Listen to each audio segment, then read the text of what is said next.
iştirakçıları. Bugünkü sesiyadagi tuman hokimining o'rinbosarlari, tashkilot rahbarlari, ekspert guruhlar a'zolari, mahalla raislari, xotin-qizlar faollari, ommaviy axborot vositalari vakillari taklif qilingan. 7-chi chaqiriq Xalq deputatlari tuman kengashining 19 sessiyasi kengashining 24 nafar deputatidan 19 nafari qatnashmoqda. Demak, sessiyani ochish uchun kvorum bor. 7-chi chaqiriq Xalq deputatlari tuman kengashining 19 sessiyasini ochishni degan taklif bor. Taklif ma'qul degan deputatlarni ovoz berib so'raymiz. Qarshi betaraf yo'q, demak taklif bir ovozdan qabul qilindi. Sessiyani ochiq deb e'lon qilamiz.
Sessiya katiliga 25-sonli Nazarxon saylov okrugi deputati Ibragimov Yetkirboy Murodboyevning nomzodini taklif etiladi. Boshqa takliflar bormi? Ma'qul. Takliflar ma'qul degan deputatlar ovoz berishni so'rayman. Qarshi betaraf yo'q, demak taklif qabul qilindi. Sessiya katiliga sanat komissiyasi o'z ishini boshlashini so'rayman. Hurmatli deputatlar, sessiya kun tartibi reglamentini tasdiqlab olishimiz kerak. Sessiya kun tartibi sizlarga tarqatib berilgan. Sessiya reglamenti bo'yicha savat va axborot uchun 10 daqiqacha, so'zga chiquvchilarga 5 daqiqacha, savol-javoblar uchun 5 daqiqacha vaqt belgilab, sessiyani 1 soat 1,5 soat atrofida o'tkazib olsak, sessiya kun tartibi reglament tasdiqlandı degan deputatlarımız ovoz berishini so'raymiz. Qarshi betaraf yo'q, sessiyamiz kun tartibi va reglamenti tasdiqlandi. Hurmatli deputatlar, sessiya kun tartibi masalasi yuzasidan hisobot uchun so'z Amudaryo tumani iqtisodiyot va moliya bo'limi boshlig'ining o'rinbosari Yo'ldosh Jahongir Bahodirga beriladi. Marhamat.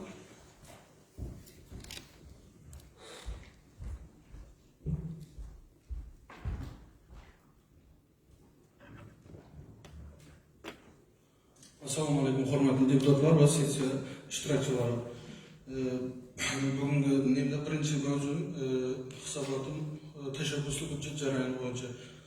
O'zbekiston Respublikasi Prezidentining 2018-yil 22-avgustdagi PQ 39-17 son budjet ma'lumotlarining ochiqligi va budjet jarayonida fuqarolarning faol ishtirokini ta'minlash chora-tadbirlar to'g'risidagi qarori va O'zbekiston Respublikasi Prezidentining 2021-yil 13-apreldagi PQ 50-72 son budjet jarayonida fuqarolarning faol ishtirokini ta'minlash bo'yicha qo'shimcha chora-tadbirlar to'g'risidagi qarori hamda O'zbekiston Respublikasi Oliy Majlis Senati Kengashining 2024-yil 30-yanvardagi O'zbekiston tashabbusli budjet jarayonlarini o'tkazish hamda moliyalashtirish tartibi to'g'risidagi nizomni tasdiqlash to'g'risidagi QQ 666 sonli qarori asosan Xalq deputatlar Amudaryo tuman kengashining 2024-yil 23-fevraldagi 70-18-13-181-24 sonli qarori birinchi lavozimga asosan jamoatchilik fikri asosida tadbirlarni shakllantirish, baholash, tanlab olish hamda ijrosini monitoring qilish bo'yicha tuman ishchi komissiyasi tarkibi tasdiqlandi va nizomli talablar asosida Amudaryo tuman joriy yilda tashabbusli budjet jarayonida birinchi mavsum uchun budjet parametri nazarda tutilgan mablag'lar hisobidan 12 milliard 243 million 976 ming so'm tashabbusli budjet jamg'armasiga qoldiq mablag'lari 3 milliard 215 million 949 ming so'm. Tashabbusli budjet jamg'armasidagi qoldiq mablag'lar 3 milliard 215 million 949 ming so'm. 2025-yil 2-chi mavsumida o'tkazilgan tashabbusli budjet jarayonida yakunlariga ko'ra qismini jamg'arish, qayta tiklash hisobiga 31 million 732 ming so'm 2025-yil yakunlari bo'yicha shakllangan erkin qoldiq mablag'larning kamida 30% qismini 2 milliard 416 million 500 ming so'm mablag'lar tashabbusli budjet jarayoni joriy yilning birinchi mavsumi uchun fuqarolar tashabbus jamg'armasiga jami 17 milliard 908 million 158 ming so'm mablag'lar shakllantirildi.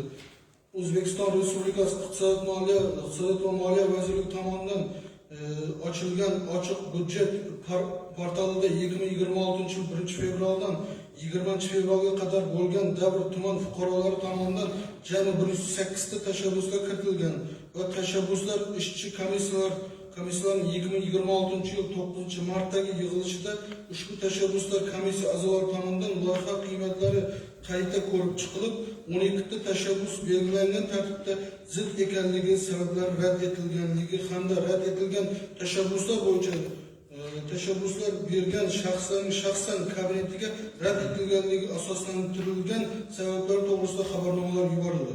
Tanlab olingan 96 tashabbuslar buyurtmachi tashkilotlar tomonidan qayta hisob-kitoblar qilinib, jamoatchilik o'rtasida 10 kun davomida ovoz berish jarayonida ruxsat berildi va ovoz berish jarayonida joriy yilning 10-martidan 20-martga qadar etib belgilangan edi. Ovoz berish yakuniga ko'ra jamg'armada shakllangan mablag'lar doirasida eng ko'p ovoz to'plaganlardan boshlab yuqoridan pastga qarab 10 ta tashabbus g'olib deb topildi. Ushbu tashabbuslarning qiymati 16 milliard 475 million 325 ming so'mni tashkil etadi. Shuningdek, g'olib bo'lgan 10 ta loyihalar tegishli mablag' ajratilgandan keyin fuqarolar tashabbusi jamg'armasidan 1 milliard 432 million 835 ming so'm qoldi. Keyingi 6750 ta ovoz jamlagan Amudaryo tumani Qilchvoy ofida Saodat ko'chasida Sadat ko'chasining 2 kilometr qismini asfalt yotqizish taklif qiymati 1 milliard 647 million 611 ming so'mlik loyiha qo'shimcha g'olib deb topilishi uchun 215 million so'm mablag' yetmasdan qoldi. Hurmatli deputatlar, sizlardan O'zbekiston Respublikasi Oliy Majlis Senati Kengashining 2024-yil 30-yanvardagi QQ 666 4 sonli qarori bilan tasdiqlab berilgan nizomning 40-bandining ijrosini ta'minlash maqsadida 2025-yil yakunlari bo'yicha shakllangan erkin qoldiq mablag'lari hisobidan 216 million so'm mablag'larni 2026-yil 26 mart holatiga ko'ra tuman hokimligi huzuridagi fuqarolar tashabbusi jamg'armasiga o'tkazilishi hamda yuqorida ko'rsatib o'tilgan ID 05 34 65 88 1002 taklifini 2026-yil 1-mavsum g'olibi qatoriga qo'shish bo'yicha taklifini ma'qullab berishingizni so'rayman. Hurmatli deputatlar, birinchi masalamiz edi tashabbusli budjet bo'yicha. Endi ikkinchi masalani ruxsat bersangiz, ikkinchi masalani o'taversam. O'zbekiston Respublikasi Budjet kodeksining 126-moddasi hamda O'zbekiston Respublikasi Mahalliy davlat hokimiyati to'g'risidagi qonunning 24-moddasi hamda Qoraqalpog'iston Respublikasi Jo'qorg'i Kengashining 2026-yil 7-fevral kuni 580-sonli prezident qaroriga asosan Amudaryo tumani Yoshlar ishlari bo'limining 2026-yil 6-mart kungi 102-sonli xati O'zbekiston ko'zi ojizlar jamiyati Amudaryo tumani bo'limining 2026-yil 16-mart kungi 2-sonli xati tuman maktabgacha maktab ta'lim bo'limining 2026-yil 9-fevral kungi 236-sonli 2026-yil 3-mart kungi 431-sonli 2026-yil 10-mart kungi 487-sonli xatlari tuman sport bo'limining 2026-yil 23-mart kungi 53-sonli xati tuman ichki ishlar bo'limi huzuridagi qo'riqlash xizmati boshlig'ining 2026-yil 13-mart kungi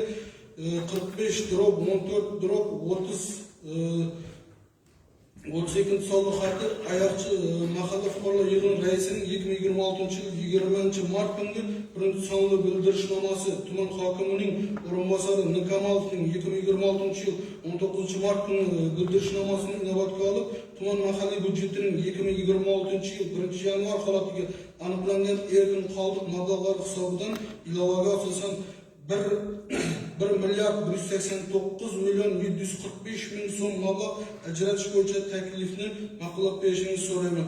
Bu taklifimiz endi sohalar kesimida aytgan bo'lsak, fuqarolik tashabbusli jamg'armasiga 216 million so'm, tuman yoshlar ishlar bo'limiga Amudaryo tuman Qilichbay urfiy hududida yoshlar va aholini zamonaviy axborot texnologiyalarini o'rgatish, startap g'oyalarini rivojlantirish hamda innovatsion tashabbuslarni qo'llab-quvvatlash maqsadida tashkil qilingan o'quv markazining bir xonasini zarur inventarlar bilan ta'minlash maqsadida 5 dona kompyuter jamlanmasi, 5 dona quloqchin, 1 dona 24 kilovatli konditsioner, 50 kitob jamlanmasini xarid qilish uchun 82 million 150 ming so'm.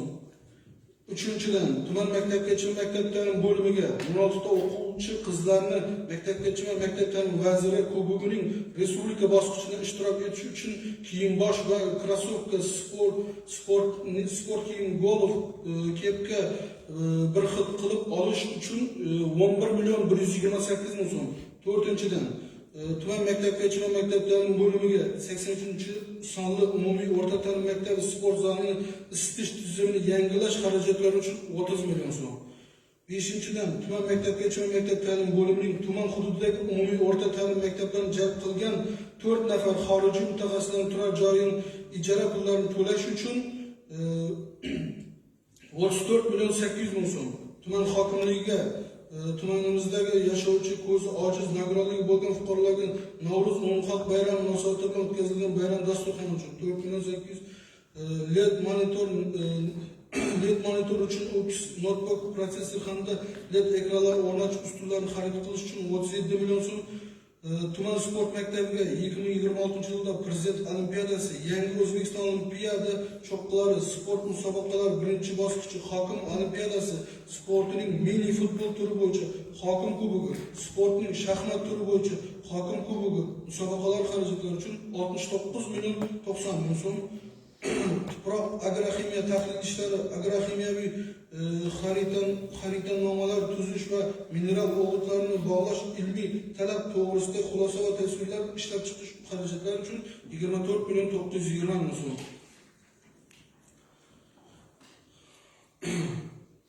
Bayram va boshqa tadbirlar uchun hamda ramka xarid qilish uchun 13 million so'm. 2026 yil uchun 22 mart mahalla tizimi xodimlar kuni munosabati bilan o'tkazilgan bayram tadbirlari uchun 38 million so'm, tuman hududidagi 25 ta ko'p qavatli uylarning kirish yo'laklari hamda tuman hududidagi yashovchi 61 nafar yakka yolg'izlarning xonadonlarini tashvish tugmalarini o'rnatish xarajatlari uchun 87 million 464 ming so'm. Navro'z bayramini yuqori saviyada o'tkazish, bayram tadbirlarini ko'tarinki ruhda o'tkazish, tasvirga tushirish va efirga joylashtirish bo'yicha xarajatlar uchun 15 million 400 ming so'm. Toshkent viloyatida Bo'stonliq tumanidagi dam olish maskanlarida yuboriladigan 15 nafar ehtiyojmand xotin-qizlarning transport xarajatlari uchun 9 million 492 ming so'm. Tuman hududida ijtimoiy himoyaga muhtoj oilalarga bir martalik moddiy yordam berish 30 million so'm. Soliq qarzdorligi va pochta xarajatlari bo'yicha 82 million 400 ming so'm. O'zbekiston Respublikasi Prezidentining 2026 yil 5-yanvar kungi taqqa birinchi soliq qaroriga asosan 2026 yilda tuman hududida jinoyatchilik va huquqbuzarliklarni oldini olish maqsadida o'rnatilgan kameralarni Amudaryo tuman ichki ishlar bo'limiga integratsiya qilish xarajatlari uchun 400 million so'm. Jami 1 milliard 189 million 745 ming so'mni tashkil qiladi. Hurmatli deputatlar, 3-masala bo'yicha O'zbekiston Respublikasi Prezidentining 2025 yil 12 sentyabrdagi PF 170 farmoniga asosan qishloq xo'jaligi mo'ljallangan yer uchastkalariga bo'lgan ijara huquqlarini auksionda sotishdan hamda 2025 yil 26 dekabrdagi PQ 387 soliq qaroriga asosan qishloq xo'jaligiga mo'ljallangan yer maydonlarini to'g'ridan-to'g'ri ijaraga berishda tuman shaharlar mahalliy byudjetlariga tushgan mablag'lar tuman shahar budjetlarining qo'shimcha manbalari hisobidan mazkur mablag'lar qat'iy ravishda hududiy investitsiya va ijtimoiy infratuzilmalarni rivojlantirish dasturlariga muvofiq tegishli tuman shaharlar qishloq va suv xo'jaligi infratuzilmalarini rivojlantirish, shu jumladan sug'orish tizimini yaxshilash, zamonaviy suv tejovchi sug'orish texnologiyalarini joriy etish, yer maydonlarini yangidan o'zlashtirish va qayta foydalanishga kiritish tadbirlarini moliyalashtirish uchun xalq deputatlar tuman shahar kengashlari qaroriga asosan yo'naltirishi belgilangan.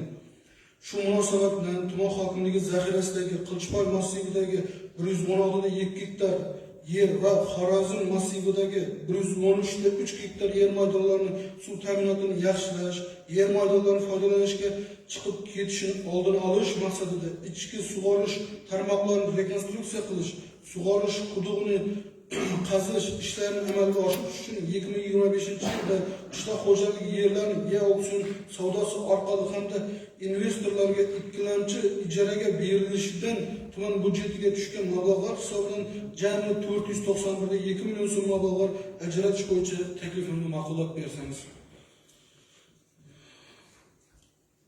Hurmatli deputatlar, bu 4-masala, 4-hisobotim O'zbekiston Respublikasi Prezidentining 2025 yil 30 yanvardagi aholini ijtimoiy himoya qilish tizimini moliyalashtirish tartibini takomillashtirish to'g'risidagi PF 17-soliq farmoni O'zbekiston Respublikasi Iqtisodiyot va moliya vazirligi, O'zbekiston Respublikasi Prezidenti huzuridagi Ijtimoiy himoya milliy agentligi, O'zbekiston Respublikasi Energiya samaradorligi milliy agentligi, O'zbekiston Respublikasi Qurilish va uy-joy kommunal xo'jaligi vazirligi, O'zbekiston Respublikasi Oila va xotin-qizlar qo'mitasi hamda O'zbekiston Respublikasi Yoshlar ishlar agentligining 2026 yil 10-martdagi ijtimoiy reyestrdagi birinchi guruh navbatdagi bo'lgan va mehnatga layoqatli a'zolari bo'lmagan oilalar xonadonlarini energiya tejamkor qilib ta'mirlash chora-tadbirlar to'g'risidagi qo'shma qarorlarga muvofiq ijtimoiy reyestrdagi ikkinchi guruh nogironligi bo'lgan va mehnatga layoqatli a'zosi bo'lmagan oilalar xonadonlarini energiya tejamkor qilib ta'mirlash chora-tadbirlari belgilangan. Shuningdek, O'zbekiston Respublikasi Prezidentining 2026 yil 5 fevraldagi 2026 yil hududlarni yangidan yondashuvlar asosida rivojlantirish orqali aholi daromadlarini oshirish, barqaror va ish o'rinlarini yaratish hamda kambag'allikni qisqartirish chora-tadbirlari to'g'risidagi 49-sonli qarorga asosan ijtimoiy reyestrdagi birinchi guruh nogironligi bo'lgan va mehnatga layoqatli a'zosi bo'lmagan oilalar xonadonlarining devor va tomlarini izolyatsiya qilish, energiya tejamkor deraza va eshik hamda quyosh panellar yoki geokollektorlar o'rnatish belgilangan. Ijtimoiy reyestrdagi birinchi guruh nogironligi bo'lgan va mehnatga layoqatli a'zosi bo'lmagan oilalar xonadonlarini energiya tejamkor qilib ta'minlash chora-tadbirlari to'g'risidagi qo'shma qarorida ijtimoiy daftardagi jamg'armalarda har bir yakka tartibdagi turar joy va bazaviy hisoblash miqdorlarining 150 barobar ko'p kvartirali uylarda joylashgan turar joy uchun bazaviy hisoblash miqdori 75 barobardan pul mablag'lari tuman hokimliklari huzuridagi infratuzilma va ijtimoiy barqarorlik jamg'armasiga o'tkazib berilishi belgilangan. Bugungi kunda ijtimoiy daftarlardagi jamg'armalardan 1 milliard 198 million so'm mablag' tuman hokimligi huzuridagi infratuzilma va ijtimoiy barqarorlik jamg'armasiga o'tkazib berildi. Bular Saxovat va ko'mak jamg'armasidan 433 million so'm, ayollar jamg'armasidan 433 million so'm, yoshlar daftari jamg'armasidan 433 million so'm mablag'lar o'tkazib berildi. Shunga asosan ijtimoiy reyestrdagi birinchi guruh nogironligi bo'lgan va mehnatga layoqatli a'zosi bo'lmagan 22 ta ijtimoiy ehtiyojmand oilalarning xonadonlarini energiya tejamkor qilib ta'minlash uchun tuman hokimligi huzuridagi infratuzilma va ijtimoiy barqarorlik jamg'armasidan mablag' ajratish bo'yicha taklifimni ma'qullab berishingizni so'rayman. Endi 5-chi hisobotim O'zbekiston Respublikasining 2025 yil 25 dekabrdagi 2026 yil uchun O'zbekiston Respublikasi davlat budjeti to'g'risidagi o'riqi 1105 sonli qonuni, O'zbekiston Respublikasi Prezidentining 2025 yil 26 dekabrdagi mahalliy budjetlar va budjet tashkilotlarining moliyaviy barqarorligini oshirish, budjet intizomini kuchaytirishga doir qo'shimcha chora-tadbirlar to'g'risidagi PQ 380 sonli qarori ijrosini ta'minlash maqsadida O'zbekiston Respublikasi Prezidentining 2025 yil 26 dekabrdagi mahalliy budjetlar va budjet tashkilotlarining moliyaviy barqarorligini oshirish, budjet intizomini kuchaytirishga doir qo'shimcha chora-tadbirlar to'g'risidagi PQ 380 sonli qarori bilan xalq deputatlari tuman kengashlarining alkogol mahsulotlar realizatsiya qilish huquqi uchun hamda umumiy ovqatlanish korxonalari tomonidan alkogol mahsulotlarini realizatsiya qilish uchun yig'imlarning cheklangan stavkalarini 20% gacha oshirish vakolati berilganligi ma'lumot uchun qabul qilinsin. Mazkur yig'ilishlarda tushgan tushumlar to'liq miqdorda tuman mahalliy budjetlariga yo'naltirilishi belgilangan. Yuqoridagilardan kelib chiqib, Amudaryo tuman hududida 2026 yil uchun alkogolli mahsulotlarni realizatsiya qilish uchun hamda umumiy ovqatlanish korxonalari tomonidan alkogol mahsulotlarini realizatsiya qilish uchun yig'imlarning miqdorini 20% ga oshirish bo'yicha taklifimni ma'qullab berishingizni so'rayman. Hurmatli deputatlar va sessiya ishtirokchilari, hisobotim shundan iborat edi. E'tiboringiz uchun rahmat. Rahmat. Savol tamom bo'ldi. Savollar bormi? Marhamat, deputat Yusuf Qorbo'cha Chashmabay. Assalomu alaykum, hurmatli deputatlar, sessiya qatnashchilari. Menda birinchi savolim sizning birinchi masalangiz bo'yicha 10 ta hudud loyihasi o'tib olingan. Agar qaysi hududlar ekan, qanday loyihalar bo'yicha ma'lumot bersangiz. Keyin ikkinchi savolim, yer resurslari uchun mablag' ajratish so'ratilgan. Bu ishlatilgan yerlar fermerlarning ijaraga berilgan yerlar uchunmi yoki yangi ochiladiganmi? Bu ikkinchi savol. Uchinchi savolim, Qilchvoy ofidagi hozir bolalar kompyuter texnologiya ochilish nisbiy ochilgan dedingiz. pul ajratish 82 million. Bu Qilchiboy Ofi binosindami yo qaysidir maktabdami? Bu yerda bolalarning borib ular bilan ishlashi, kitoblar bilan foydalanish masalasi, faoliyati qanday yo'l, qanday yo'lga qo'yilgan? Birinchi savolingiz bo'yicha javob beradigan bo'lsam, tashabbusli byudjet jamg'armasining nesi bo'yicha o'tgan bo'lsa, hozir birinchi bosqichda 10 ta loyihamiz g'olib deb topildi. Bu loyihalar Namuna, Uyshin, Tashyap, O'zbekiston, Oqoltin, Bo'zyap, Qupchaq, Bog', Beshton, Qupchaq shaharchalari. Qo'shimcha yana bizlardan so'rayotgan nemiz 216 million so'm bu Qilchiboy Ofida joylashgan. Bularning hammasi yer, yo'llarda, ichki yo'llarda ta'mirlash, ne qilish uchun netilgan loyihalar hisoblanadi. 10 ta loyiha. Bu birinchi nemis bo'yicha, ikkinchi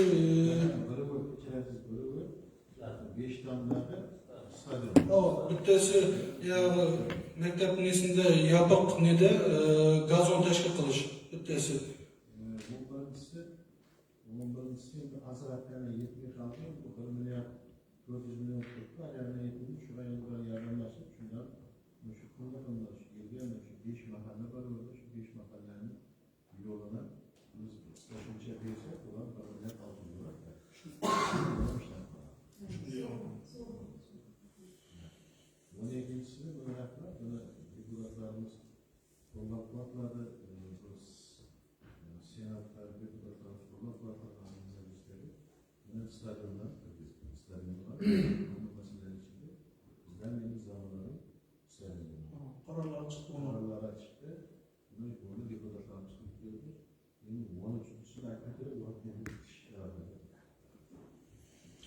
Birinchi savolimiz bo'yicha shu javob. Ikkinchi savolimiz bo'yicha yerlar bo'yicha aytganingiz bo'yicha ular hamma yerlar fermerlarning yeri emas, ular tuman zaxirasidagi yerlar.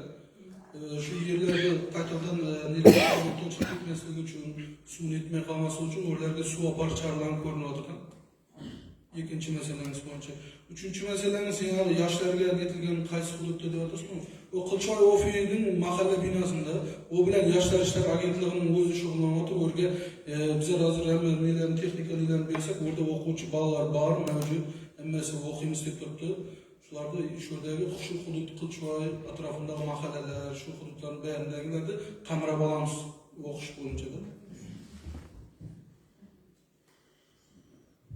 Rahmat. Savollar bo'lmasa, kuntasida sezishdan muhokama etamiz. Söz deputat Cumhurbaşkanı Sayyidat Babacan'a veriladi. Assalomu alaykum, hurmatli. Assalomu alaykum, hurmatli sessiya ishtirokchilari. Mana bugun Mudariya tumani hokimining birinchi o'rinbosarining hisobotini hammamiz tinglab eshitdik. 2026 yil 25 mart kuni bizning mahalliy byudjet hamda iqtisodiy islohotlar hamda tadbirkorlikni rivojlantirish doimiy komissiyasida bular ko'rib chiqildi. Hurmatli deputatlar, sizlardan mana shu hisobotlarni ma'qullab berishingizni so'rayman. Hurmatli deputatlar, ushbu masala yuzasidan kengash qarorini qabul qilishimiz kerak. Qarorlar asosida deputatlarga tarqatilgan. Qo'shimcha takliflar bormi? Ma'qul.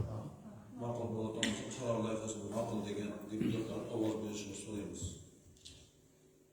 Qarshi, betaraf yo'q, demak qaror qabul qilinadi. Hurmatli deputatlar, sessiya kun tartibi masalasi yuzasidan hisobot uchun Amirlar tumani ichki ishlar bo'limi boshlig'i Tursunboyev Temurbek Xonatlayevichga beriladi. Marhamat.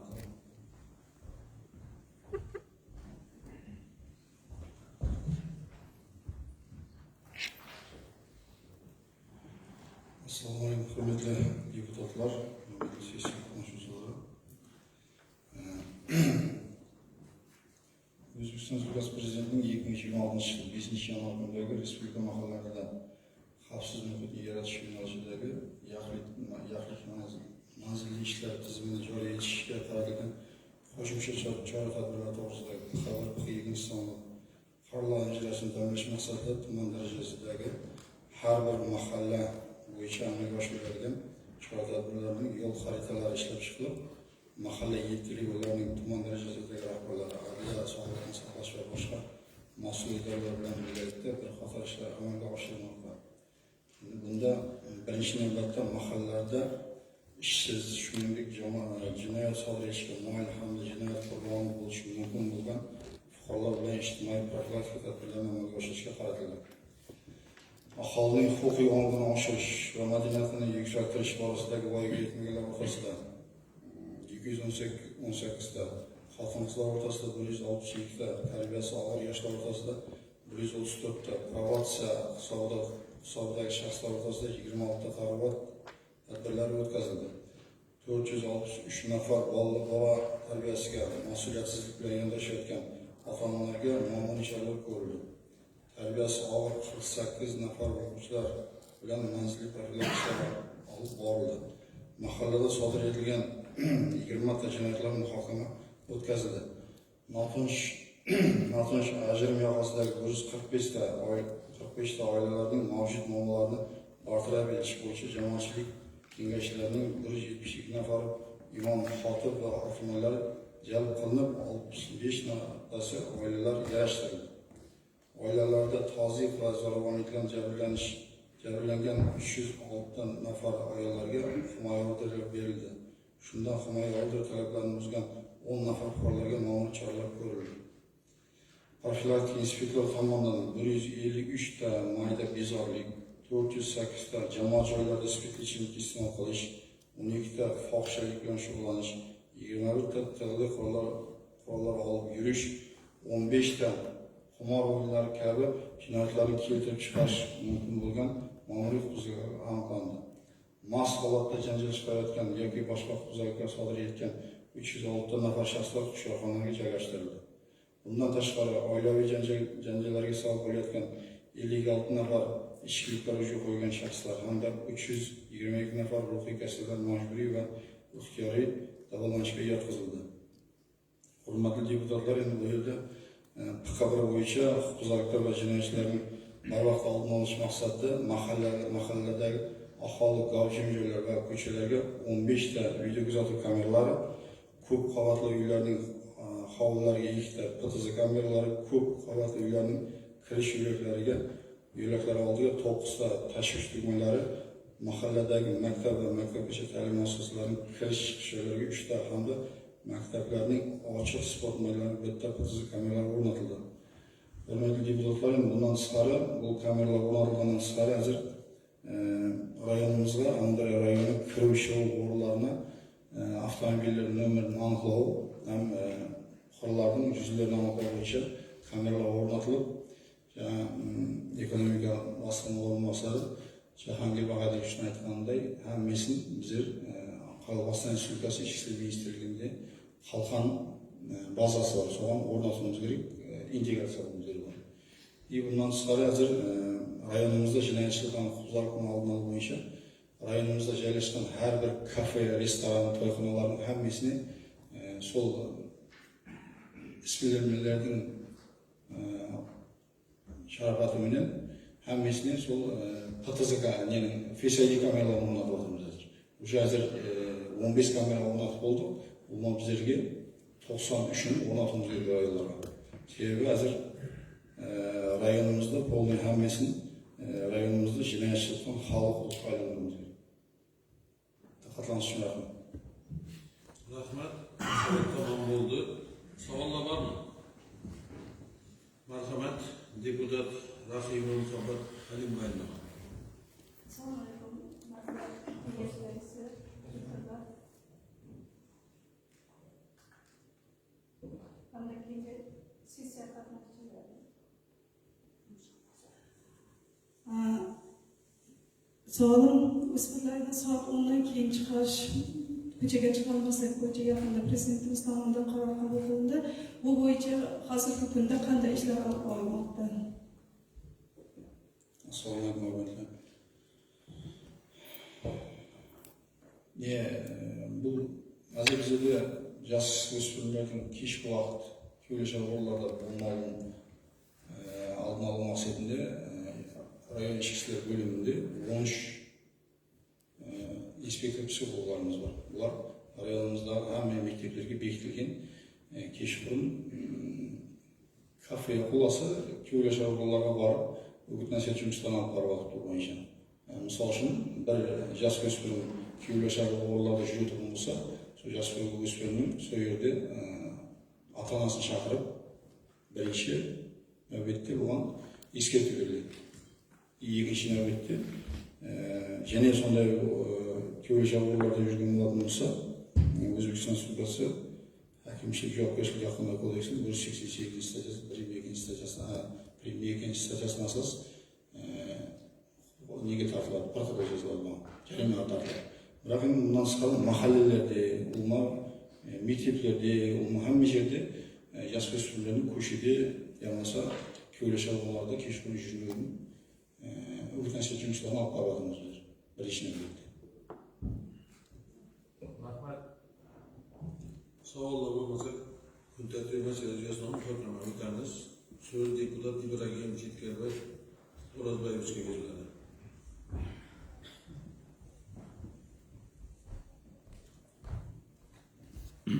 Assalomu alaykum. Deputatlar, sessiya qatnashuvchilari, Andijon tuman ishchi ishlar bo'limi boshlig'i Timur To'shunboyev Timurbek Muratboyevning hisobotini tinglab o'tdinglar. O'zi doimiy komissiyada ko'rishildi ham deputatlardan hisobot tasdiqlab berishni so'rab qolamiz. Hurmatli deputatlar, ushbu o'zimizdan keyingi qarorni qabul qilishimiz kerak. Qaror loyihasi deputatlarga tarqatilgan. Qo'shimcha takliflar bormi? Qaror loyihasi ma'qullagan deputatlar ovoz berishni so'raymiz. Qarshi, betaraf, yo'q demak, qaror qabul qilindi. Hurmatli deputatlar, sessiya kun tartibi masalasi yuzasidan savol uchun so'z Amirlar tumani hokimi o'rinbosari oila va xotin-qizlar bo'limi boshlig'i Sobir O'rg'o'zak Qadamboyevga berildi. Marhamat.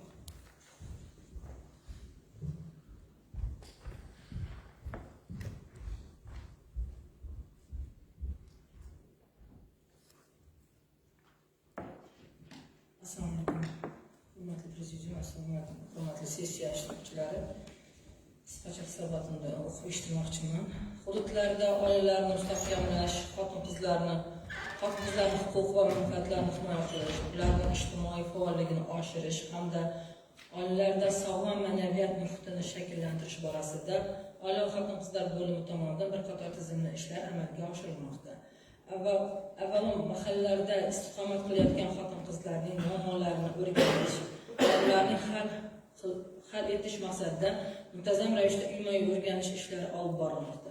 O'rganishlar davomida xotin-qizlarning ijtimoiy ahvoli, bandlik masalalari, oilaviy muammolari hamda turmush sharoitlari o'rganilib, aniqlangan muammolar yuzasidan tegishli tashkilotlar bilan hamkorlikda zarur choralar ko'rilmoqda. Misol tariqasida joriy yil boshidan mahallalardagi 32 nafar xotin-qiz faoli tomonidan uyma-uy yurib, xotin-qizlarning muammolarini aniqlash hamda aniqlangan ijtimoiy ko'makka muhtoj xotin-qizlarni ayollar daftariga kiritish orqali ularga manzilli yordamlar ko'rsatish maqsadida xatov o'tkazildi. Buning natijasida esa 6022 nafar ijtimoiy ko'makka muhtoj xotin-qizlar ro'yxatlari shakllantirilib, mahalla ittiligining kollegial qaroriga asosan ayollar daftariga kiritilib manzilli chora-tadbirlar dasturlari ishlab chiqildi. Atab aytadigan bo'lsak, birinchi toifaga ijtimoiy himoyaga muhtoj ishsiz xotin-qizlarning bandligini ta'minlash yo'nalishida 1520 nafar. Ikkinchi toifa tadbirkorlik qilish istagidagi ijtimoiy ko'makka muhtoj xotin-qizlar yo'nalishida 71 nafar. Uy-joy sharoitini yaxshilashga muhtoj xotin-qizlarning yo'nalishida 55 nafar. Shu o'rinda aytib o'tish kerak, 49 ta xotin ijtimoiy sharoitiga og'ir qo'ygan, ya'ni uy-joyini ta'minlash maqsadida bo'lgan 49 ta nafar xotin-qizlarning uylari ta'minlash ishlari olib boriladi va 6 nafarning bu yerda ijro kompensatsiyalari to'lab beriladi. 4-toifa tibbiy va psixologik yordamga muhtoj xotin-qizlar yo'nalishida 1749 ta. Bu yerda ham aytib o'tish kerak, 12 tasi jarrohlik operatsiyasi va davolanishga muhtoj xotin-qizlar va qolganlari psixologik yordamlar ishlari olib boriladi. 5-toifa huquqiy yordamga muhtoj xotin-qizlar yo'nalishida 2616 nafar xotin-qizlarga ijtimoiy ko'mak berish reja qilinib olindi. Daftar doirasida ijtimoiy ko'makka muhtoj ajrim yoqasidagi nizo oilalarga hamda tazyiq va zo'ravonlikdan jabrlangan ayol-qizlarimizga jamg'arma hisobidan malakali psixolog hamda yuristlarni jalb qilgan holda tumanda tashkil qilingan oila va xotin-qizlar maskanida zarur psixologik va huquqiy yordamlar ko'rsatish, er-xotin o'rtasidagi turli xil mulkiy nizolar sabab janjallashib kelayotgan xotin-qizlarning muammosini bartaraf qilish maqsadida zarur hollarda sudga da'vo ariza kiritish uchun mablag'larni to'lab berish ham belgilangan. Yana shuni aytib o'tish kerakki, aynan Oila va xotin-qizlar qo'mitasi tomonidan, ya'ni bosh vazir o'rinbosari Mahkamaz Loyiha Bahriddinov tomonidan va qolaversa Qudratullo Musagatovich Rafikov tomonidan qo'shma buyruq chiqarilgan va aynan daftar tomonidan 49 ta ijtimoiy loyiha granti ajratish ham ko'zda nazarda tutilgan. Bu yerda agar buni ishga amalga oshiriladi 2026-yil joriy yilda va buni har bir mahallada 49 ta ijtimoiy loyiha amalga oshirilsa, har biriga 3 nafardan ayol qiz bandligi ta'minlanadi rasmiy ravishda va o'zi bilan birga 4 nafar bo'lgan bo'lsa, bu yerda jami 200 nafar ayol qizlarimizning bandligini ta'minlashga erishamiz. Va albatta bu 49 ta mahallaning 49 ta grant asosida yakta ajratiladigan bo'lsa, yakta qilib ochiladigan bo'lsa, 49 ta rasmiy ravishda ish o'rni ajratiladi degan ham aytib o'tishimiz joiz. Bundan tashqari, shuningdek, oilaviy nizolarni barvaqt aniqlash hamda ajrimlarni oldini olish maqsadida nizoli oilalar bilan muntazam profilaktik suhbatlar tashkil etilmoqda.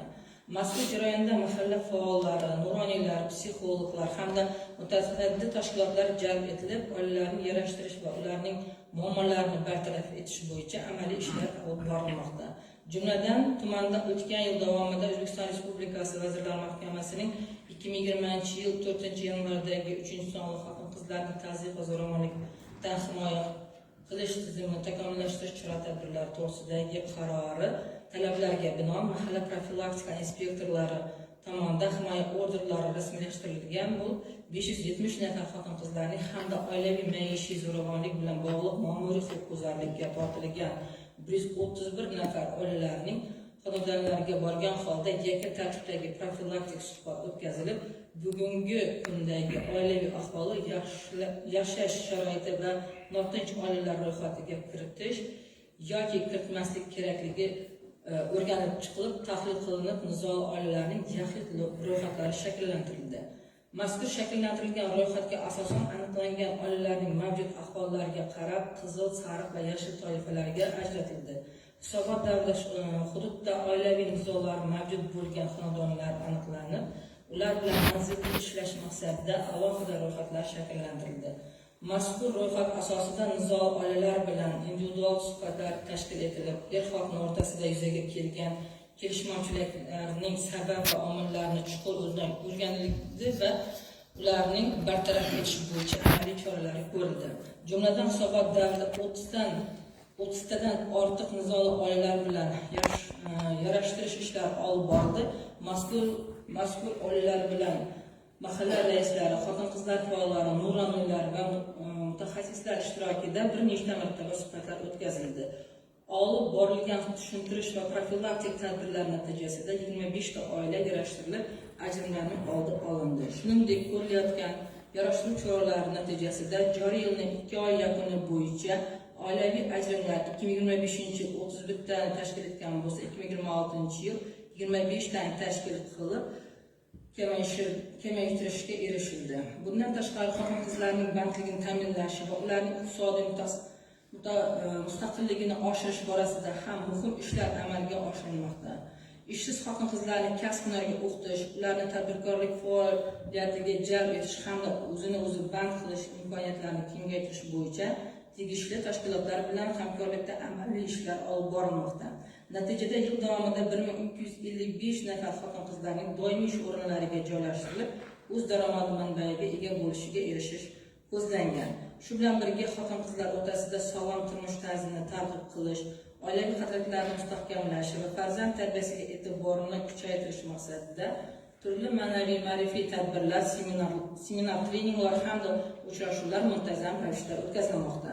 Hududlarda erta turmush va erta tug'ruq holatlarini oldini olish, yoshlar o'rtasida sog'lom turmush tarzini shakllantirish hamda ularning huquqiy va tibbiy savodxonligini oshirish maqsadida Oila va xotin-qizlar bo'limi tomonidan bir qator tizimli ishlar amalga oshirilmoqda. Avvalo mahallalarda istiqomat qilayotgan yosh qizlar va ularning ota-onalari o'rtasida tushuntirish va targ'ibot ishlari muntazam ravishda olib borilmoqda. Ushbu jarayonda erta turmush qurishning salbiy oqibatlari, qizlarning ta'lim olish va kasb egallashining ahamiyati haqida keng tushuntirishlar berilmoqda. Shuningdek, umum ta'lim maktablari, kollej va boshqa ta'lim muassasalari ma'naviy ma'rifiy uchrashuvlar, seminarlar va davra suhbatlari tashkil etilib, o'quvchi yoshlar bilan erta nikoh va erta tug'ruqning salbiy oqibatlari haqida suhbatlar o'tkazilmoqda. Joriy yil 3-mart sanasida tuman madaniyat bo'limi binosida 89 ta tashkilot rahbarlari va maktab direktorlari mahalla yettiligi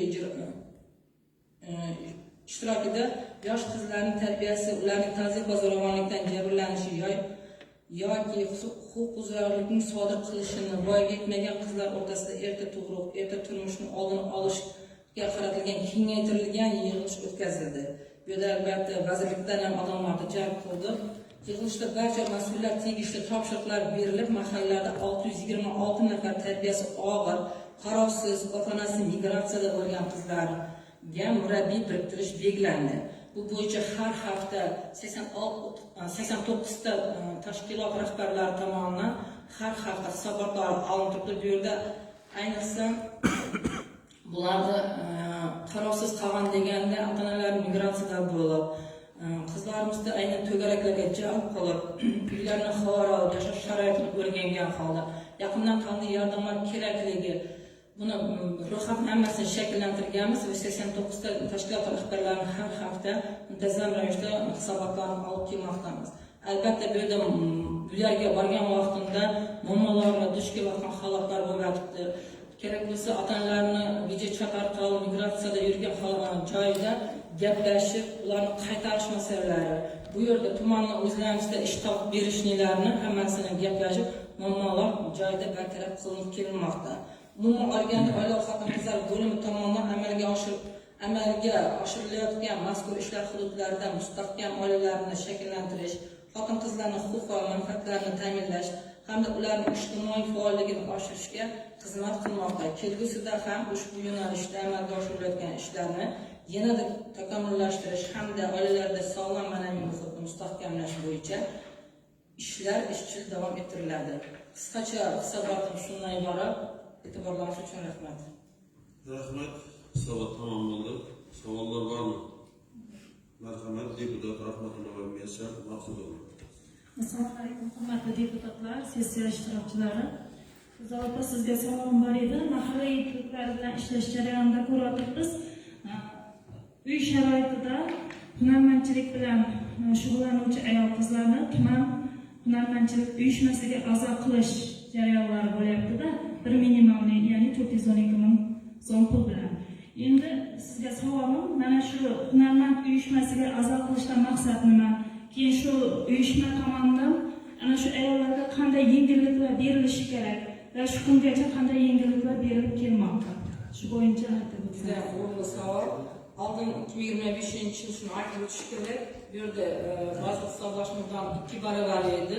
Hurmatli yuqori kengash raisi Muhammad Ulboyev tomonidan bu imtiyoz yanada qulay bo'lishi uchun bir nega, ya'ni vazir hisoblashdan 1 barobargacha tushirib berilib, hozirgi kunda 412 ming so'm tashkil qildi va o'tgan yil, ya'ni 2025 yil jami bizlar 290 nafar hunarmandga a'zo qildirishga erishganmiz va har biriga 10 tadan shogirdlarni biriktirdik. Rasmiy ravishda 290 tani a'zo qildirdik. Endi bu yil yanada marrani keng olgan holda har bir mahallada kamida 10 tani, ya'ni 10 taga a'zo bo'lish rejasini olganmiz. 490 ta jami hunarmandga a'zo qildirishimiz kerak. Endi ishlar hozir endi boshlandi. Bu yerda imtiyoz shundan iboratki, bu yerda masalan yıl davamında aynen yüde sağlıktan imtiyazları var ve kalaverse hunarmandagi azar bo'lish turlari 43 nafarni tashkil etamiz har xil yo'nalish bo'yicha. Bu yerda masalan kredit alishda imtiyozlari bor mavjud. O'zini belgilangan yillari bor. Buni hududlarda targ'ibotlarni tushuntirib o'tish hozir boshlangan. Hunarmand uyushmasining vakilimiz bor, aynan tumanga biriktirilgan Aftuna degan bu qizimizni kelib hududlarda o'tkazish niyatlari boshlangan. İmtiyazları var albatta. Jamoatcha ko'p emas, lekin shu 2-3 imtiyozi bor. Kredit tomonidan va soliq tomonidan imtiyozlari bor. Rahmat. Savollarınızı kun tertibi meselesi yuzasidan muhokama o'tamiz. So'z deputat Atabay Dilnoza Shamrat qizga beriladi.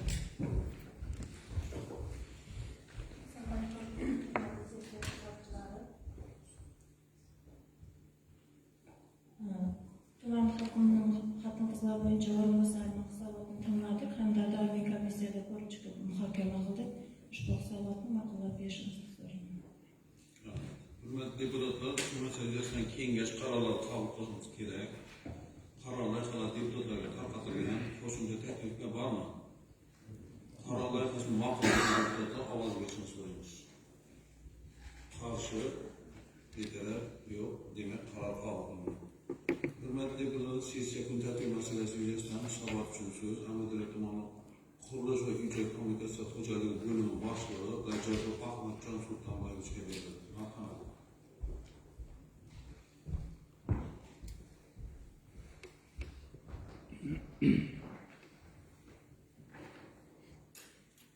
Assalomu alaykum deputatlar, sessiya ishtirokchilari.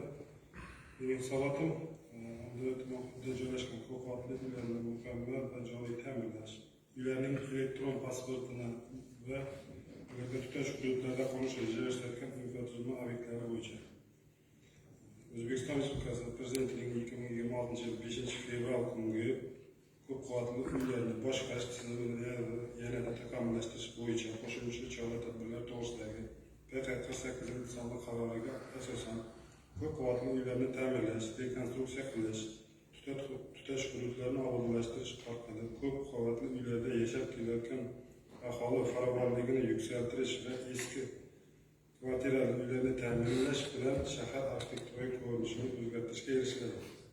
Yuqorida qaror talablariga asosan ko'p qavatli uylarni ta'mirlash, rekonstruksiya qilish, obodonlashtirish yo'nalishlarda markazlashgan manbalar hisobidan amalga oshiriladigan investitsiya loyihalarini saralash, amalga oshirish hamda ularning natijalarini monitoring qilish hamda loyiha takliflarini shu jumladan mazkur qarorning 1-5 ilovalarida nazarda tutilgan manbalardan mablag'lar ajratish bo'yicha takliflarni xalq deputatlar tuman kengashida muhokama qilinishi va faqatgina ularning qarori bilangina ma'qullanishi shart ekanligi ko'rsatilgan. Shu munosabat bilan Amadorov tuman hududida joylashgan ko'p qavatli uylarda jami 4,855 million so'm pul mablag' hisobidan uylarni mukammal va joriy ta'minlash bo'yicha dastlabki manzillar ro'yxatiga asosan jami 4 ta uyda 26,7 million so'm pul mablag'lari hisobidan 10 da 2 metr kub xrom oynalari, yangisiga almashtirish 9 da 6 million so'm pul mablag' hisobidan 6 ta kotli qulf eshiklarini ta'mirlash, 3 million so'm pul mablag' hisobidan 16 ta energiya tejamkor lampalarni o'rnatish 900 ming so'm hisobidan 2 ta kirish yo'lagini ta'mirlash 13 ta 2 million so'm pul mablag'lari hisobidan ta'mirlash rejalashtirilgan. Yashil bog'larni tashkil qilish bo'yicha ko'p qavatli uylarning tutash hududlarida bitta Gulzor Mufiy Obod turmush ko'chasida bo'sh turgan 2 gektar 85 ga yer maydonida yashil bog'lar tashkil qilish rejalashtirilgan. Bundan tashqari 91-yilgacha qurilgan ko'p qavatli uylarning elektron pasportini ishlab chiqish dasturiga asosan jami 40 gektar ko'p qavatli turar joylarning elektron pasporti ishlab chiqiladi. Bunda ko'p qavatli joyning oxirgi marta qachon ta'mirlangani, qachon qurilgani shu haqida ma'lumotlar kiritib boriladi.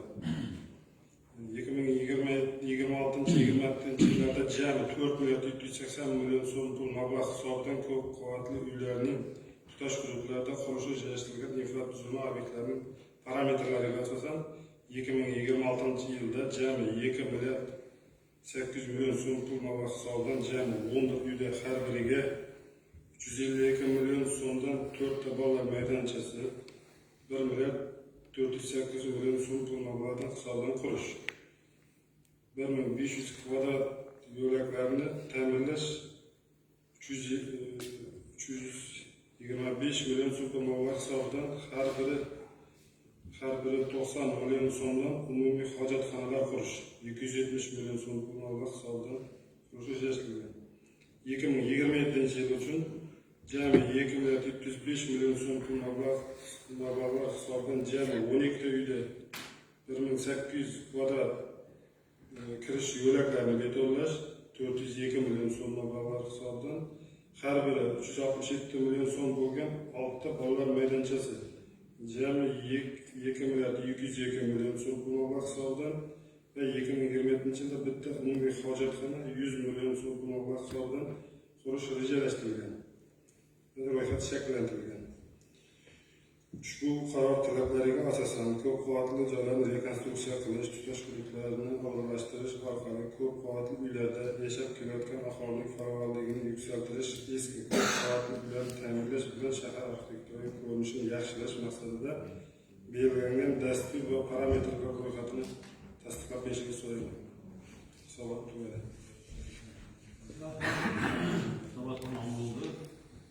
Savollar varmı? Rahmet. Söz deputat Abdurrahmanov Nurbek Mavlanovichga. Assalomu alaykum. Hurmatli deputatlar, hurmatli prezident. Ahmadjon Mursaloyev hozir aytib o'tdingiz. Tumanda 4 ta joyga mukammal ta'minlash rejalashtirilgan dedingiz. Shu qaysi mahallalarda, qaysi uylar orqa kirgan bizlarga shunday ibratlar bor. Misol 2026 yilda 4 ta joyda yangi Abadmufiy Amdariyo ko'chasida 1-2-3 uylarda mukammal ta'minlash bor. Farovon mahallasi Kimyogarlar ko'chasida. Keyinchalik qaysi mahallalarda yana rejalashtiriladi shuni ta'minlash. Bundan ma'lumot bersangiz. Bu yerda 2026-27 yilda rejalashtirilgan 26 yilda Boyovul mahallasida Qilchoy 37-chi, Do'stlik mahallasida Gulgan ko'chasida 56-chi joy, Do'stlik mahalla Gulgan ko'chasida 64-chi joy, Buyurniy mahallasi Ibn Sina 8-chi ko'p turar joy, Chordana mahallasi Qilchiboy ko'chasida 1-chi ko'p joy, Do'stlik mahallasi Gulgan ko'chasi 41-chi, Boyovul mahallasi Qilchoy ko'chasida 37-chi ko'p joylar, Jumurtosh Chaqishpi Nurada 5-chi ko'p joy, Jumurtosh Tillababa ko'chasi 1-chi ko'p joyda, Farovon mahalla Kimyogarlar 1-chi, Guzor Istiqbol 8-chi ko'p joylarda ta'minlash rejalashtirilgan 26 yilda. Rahmet. Savollar olmasa kun direkt üyesinden foydalanmak o'tamiz. Söz deputat Kazak Madem Recep Tayyip'e. Assalomu alaykum, hurmatli deputatlar, sessiya ishtirokchilari.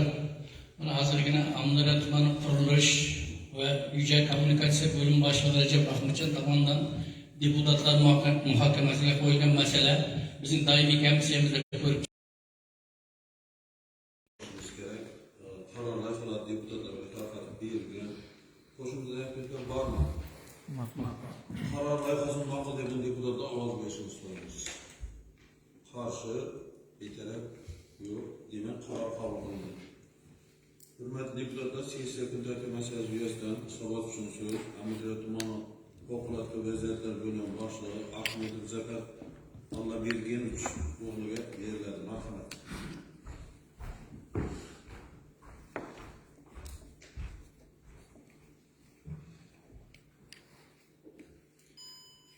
Assalomu alaykum, hurmatli deputatlar, hamda sessiya ishtirokchilari. Endi hisobot berishdan oldin hurmatli prezidentimizning 2025 yil 20-oktyabr kungi 185-sonli farmon qabul qilingan, shu bilan tanishtirsam, shu farmon bilan tuman xalq deputatlari tomonidan barchalikda amalga oshirilgan ishda yo'l qo'yilgan kamchiliklar bo'yicha tuman favqulodda vaziyatlar bo'lim xodimlari tomonidan hisobot berish ko'zda tutilgan.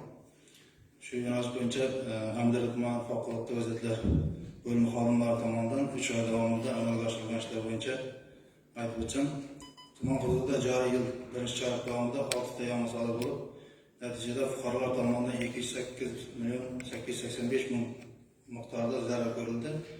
Tan jarohati hamda halok bo'lish holatlari ro'y bermadi. 112 qisqa raqami orqali fuqarolar tomonidan kelib tushgan 25 marotaba chiqishlar amalga oshirildi hamda fuqarolarga amaliy yordam ko'rsatildi. Sodir bo'lishi mumkin bo'lgan yong'inlar favqulodda vaziyatlar tezkorlik bilan samarali bartaraf qilish maqsadida 6 marotaba yong'in o'chirish amaliy taktik mashq hamda 2 marotaba mashg'ulotlar o'tkazildi. Favqulodda vaziyatlar profilaktika yo'nalishida reja asosida davlat tasarrufi obyektlarida, xususan 163 ta davlat tasarrufi obyektlar, tadbirkorlik subyektlari tegishli bo'lgan 93 ta tekshiruv o'tkazildi. Ushbu tekshiruv davomida O'zbekiston Respublikasi Vazirlar Mahkamasining 2020-yil 20 oktyabrdagi yong'in xavfsizlik qoidalarini tasdiqlash to'g'risidagi 649-sonli qaroriga asosan 211.171 ming so'm miqdorida jarima qo'llanildi. Yong'in kelib chiqish xavfi yuqori bo'lgan 28 ta obyektlarning ish faoliyati vaqtinchalik to'xtatildi hamda 130 ta qo'lbola va nasos agregatlar foydalanishda vaqtinchalik to'xtatildi. Aniqlangan yong'in qarshi kamchiliklar muammolar yuzasidan yuqori turuvchi organlarga axborotnoma hamda ta'limotlar taqdim etildi. Tuman hududida xonadonbo'y, mahallabo'y profilaktik tadbirlar muntazam ravishda amalga oshirib kelinmoqda. Jumladan, favqulodda vaziyatlar turlari, ularning sodir bo'lishi, to'g'ri harakat qilish bo'yicha ham uchrashuvlar hamda aholi turar joylarda tushuntirish ishlari o'tkazilmoqda. Mahalliy teleradio orqali maxsus axborotnomalar hamda roliklar efirga uzatilib kelinmoqda. Xususan, joriy yilning 12-fevral kuni odamlar hamda hayvonlar o'rtasida turish kasalligi tarqalishini oldini olish maqsadida favqulodda vaziyatlar davlat quyi tizimga kiruvchi xizmatlar hamkorligida ko'rgazmali maxsus o'quv taktik mashg'ulot o'tkazildi. O'quv mashqida jarohatlangan fuqarolarga birinchi tibbiy yordam ko'rsatish, veterinariya va chorvachilikni rivojlantirish, sanitariya, epidemiologiya, osoyishtalik hamda jamoat salomatligi bo'limi tomonidan bir qancha tadbirlar amalga oshirib keldi. 13-mart kuni esa aholi o'rtasida Krim-Kongo isitma kasalligi tarqalishini oldini olish maqsadida favqulodda vaziyatlar quyi tizimga kiruvchi xizmatlar hamkorligida ham o'quv mashqi o'tkazildi hamda ushbu mashqda jami 210 nafar kishi 8 ta maxsus texnika qatnashdi hamda 125 ta eslatma va bukletlar tarqatildi. Mamlakat dehqon bozori Emchi hududida tuman sanitariya, epidemiologiya, osoyishtalik, jamoat salomatligi bo'limi xodimlari bilan hamkorlikda botulizm shu kabi ovqatdan zaharlanish bilan bog'liq kasalliklarni oldini olish bo'yicha reyd tadbirlar o'tkazilib, bozor hududidagi savdo rastalari hamda do'kon egalariga profilaktik targ'ibot tashkilot ishlari olib borildi. Tadbir davomida 85 ta eslatma hamda bukletlar tarqatildi. Tuman hududida joylashgan texnikum, kasb-hunar maktablari, umumta'lim maktablar o'qituvchilar bilan birgalikda zilzila vaqtida, xususan favqulodda vaziyatlar sodir bo'lganda harakat qilish bo'yicha ham maxsus seminarlar tashkil etib kelinmoqda. Endi yuqorida amalga oshirilgan ishlar bilan bir qatorda hozirgi kunda hal qilishi lozim bo'lgan bir qancha kamchiliklarimiz bor. Hozirgi kunda ko'p qavatli uylarimiz bor. Ushbu uylarda O'zbekiston Respublikasi Vazirlar Mahkamasining 2024-31-may kunidagi elektr energiyasi hamda tabiiy gazdan foydalanish qoidalarini tasdiqlash to'g'risidagi 319-sonli qaroriga asosan sertifikatlanmagan gazdan foydalanish uskunalari mavjud. Ushbu hozirgi kunda respublikamiz hududida 32 ta holat bo'ldi. 32 ta holatda 60 ga yaqin fuqarolar is gazi bilan zaharlanish bilan bog'liq holatlar sodir bo'ldi. Bu yilning o'zida 25-yil davomida. Shunday holatlarni oldini olish maqsadida shu ko'p qavatli uylardagi bir nasos gaz tarmoqlarini bir o'zgartirsak bir maqsad qilinmoqda bo'lyapti. Keyin yana bir masalamiz bor, gazlashmagan hududlarimiz bor. Ushbu maktabgacha maktab ta'lim bo'limlari qarashli bog'chalarda aslida bularda gaz ballondan foydalanish holatlari. Gaz ballon endi bilasizlar, hamma yosh bolalar harakatlanish imkoniyati nisbatan bizlar ravishda yosh bolalar bo'lgandan keyin buradagi gaz ballonlar gaz balon opasniy bo'lgandan keyin orada buzilib berish bo'lmasa chaqirish holatlari sodir bo'lishi mumkin. Korpuslar ijtimoiy tarmoqlardan ko'rib o'tirsa, shunday holatdan oldin olish maqsadida shundan bir yechim bo'lsa, maqsad qilmoqchi bo'ladi. Savotimdagi Savol tamom bo'ldi. Savollar bormi? Marhamat, deputat Ataboyeva Dilnoza Shamrat qizi. Assalomu alaykum. Savollarimiz bir taklifim bor edi. Shu ko'proq mahalla hududlaridan chiqib, favqulodda vaziyatlarni oldini olish bo'yicha ko'proq tadbirlar olib boshlarimizni so'rayman. Rahmat. Bunda hozir yuqorida aytib o'tib ketdim. Muhtaram Prezidentimizning 185-sonli farmoni bo'yicha farmonga asosan mahallada 5 ta mahallaga bir inspektor ajratildi. Tuman hokimimizdan xabar bor. 5 ta mahallaga bir inspektor ajratildi. Endi muntazam ravishda umuman favqulodda vaziyatlarni oldini olish yuzasidan shu targ'ibot hamda profilaktika Burada 5 ta mahallaga bir ne qo'ydilar. Mahalladan joy berildi ularga. Уже 7 plot olsa, ular ham har bir 5 mahallaga bir neni qo'ydi. Bular ham уже hammasini ko'rib, bilib, shu yerda mahalladan so'rasangiz, mahallaga borganlaringizda ularning ham xonasi bor, ular ham shu yerda. Hurmatli deputatlar, shu masala yuzasidan keyingi qarorni qabul qilishimiz kerak. Qarorlar deputatlarga qaror qo'ygan. Qo'shimcha takliflar bormi? Ma'qul. Qaror loyihasi ma'qul degan deputatlar ovoz berishimiz kerak. Qarshi, e'tiroz yo'q, demak qaror qabul qilindi. Hurmatli deputatlar, sessiya kun tartibi qaror boshqaruvida Jo'qorg'i Kengash raisining farmoyishi to'g'risida deputatlarning o'z faoliyati yuzasidan saylovchilar oldida axborot berishni rejalari tasdiqlash to'g'risida Xalq deputatlar Amirlik tumani kengashining fuqarolarning turar joyiga mulk huquqi hamda yer uchastkasi ijro huquqini e'tirof etish bo'yicha ro'yxatini tasdiqlash to'g'risidagi qarorga o'zgartirishlar kiritish to'g'risidagi Xalq deputatlar Amirlik tumani kengashi Xalq deputatlar Amirlik tumani kengashi huzurida yoshlar maslahat guruhini tashkil etish to'g'risidagi qarorga o'zgartirish to'g'risidagi masalalar kiritilgan. Ushbu masala yuzasidan kengash qarorni qabul qilishimiz kerak. Qaror loyihalari deputatlarga tarqatilgan. Qo'shimcha takliflar bormi? Qaror loyihasi ma'qul degan deputatlar ovoz berishini so'raymiz. Qarshi, e'tiroz yo'q, demak qaror qabul qilindi. Hurmatli deputatlar, sessiya kun tartibiga kiritilgan barcha masala atroflicha ko'rib chiqildi. Shu bilan tuman kengash sessiyasi yopiq deb e'lon qilamiz. Rahmat hammaga.